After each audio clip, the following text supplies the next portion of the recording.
Del Santo Evangelio según San Juan 2, 13 a 25. Cuando se acercaba la Pascua de los judíos, Jesús llegó a Jerusalén, y encontró en el templo a los vendedores de bueyes, ovejas y palomas, y a los cambistas con sus mesas. Entonces hizo un látigo de cordeles y los echó del templo, con todo y sus ovejas y bueyes. A los cambistas les volcó las mesas y le tiró al suelo las monedas. Y a los que vendían palomas les dijo: «Quiten todo de aquí y no conviertan en un mercado la casa de mi Padre». En ese momento, sus discípulos se acordaron de lo que estaba escrito: «El celo de tu casa me devora». Después intervinieron los judíos para preguntarle: «¿Qué señal nos das de que tienes autoridad para actuar así?». Jesús les respondió: «Destruyan este templo y en 3 días lo reconstruiré». Replicaron los judíos: 46 años se ha llevado la construcción del templo, ¿y tú lo vas a levantar en 3 días? Pero él hablaba del templo de su cuerpo. Por eso, cuando resucitó Jesús de entre los muertos, se acordaron sus discípulos de que había dicho aquello, y creyeron en la Escritura y en las palabras que Jesús había dicho. Mientras estuvo en Jerusalén para las fiestas de Pascua, muchos creyeron en él, al ver los prodigios que hacía.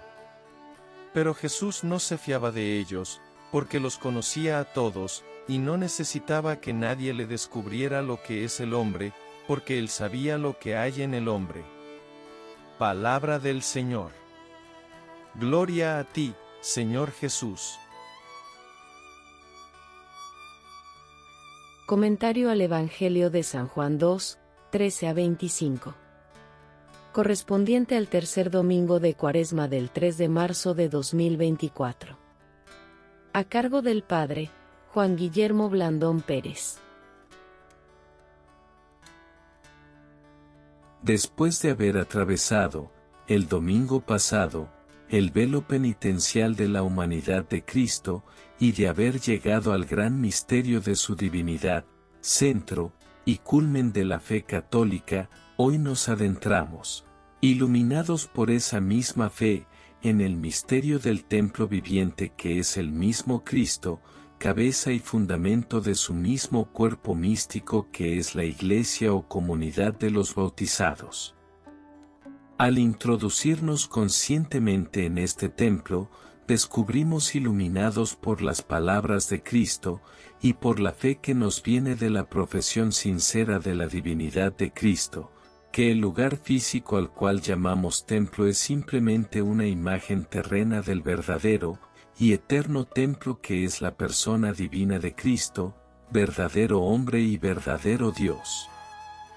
En Cristo, cuya pasión, muerte y resurrección contemplaremos dentro de pocos días, se cumple la promesa de que Dios establece un reino eterno, con un templo indestructible y eterno, que es la persona misma de Cristo. En este templo, hay un único sacerdote, un mismo sacrificio y un único altar donde se ofrece la víctima perfecta, que es el mismo Cristo y de cuyo sacrificio todos tomamos parte con la adhesión y el continuo ofrecimiento de ese mismo sacrificio que, incruento pero igualmente válido, se ofrece incesantemente hasta que Cristo regrese en gloria. La gran enseñanza de la liturgia de este domingo es, que sin vivencia individual y comunitaria de la conversión, a la cual vamos llegando con la oración y la penitencia del camino cuaresmal, la misma práctica de la religión, podrían volverse idolatría y apegos desordenados, que en vez de contribuir a un mayor encuentro con Dios, nos alejan cada vez más de la salvación y hacen más difícil la conversión. Enumeremos algunos aspectos de esa práctica idolátrica de la religión en los tiempos de la vida pública de Cristo y en nuestra época. 1. La idolatría de la ley, hasta amarla y servirla más que al mismo Dios. Hoy en día no tenemos la idolatría de la ley, pero hemos caído en la ideologización de la religión y la defensa del depósito de la fe, de una manera similar con la cual los contemporáneos de Cristo adoraban y obedecían a la ley y a las tradiciones, por encima del deber de la caridad y del debido respeto a los demás.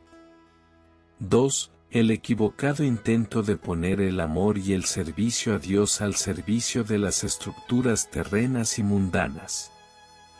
3. Cuando nosotros sometemos los intereses supremos de Dios, y el deber primordial de salvar nuestras almas, a los intereses mezquinos de los bienes temporales, el Dios eterno y Salvador deja de ser el encanto liberador dentro de la religión, para convertirse en un comodín a servicio de la religión humanitaria, donde Dios ya no es el ser supremo ante quien toda rodilla se dobla, sino que Dios pasa a ser el mismo hombre, que se adora a sí mismo, al puesto de Dios.